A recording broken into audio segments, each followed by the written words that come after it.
அம்பானி நானாகிறேன். இந்த இன்ப மகாராஜ பெற்ற புது ரோஜ எலிசபெத் ராணியின் பேத்தியே.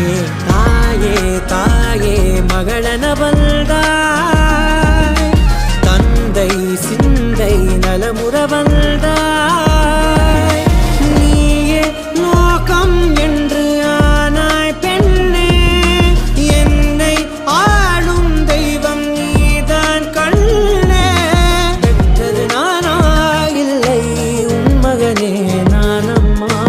தாயே தாயே மகளன வந்தாய், தந்தை சிந்தை நலமுற வந்தாய்.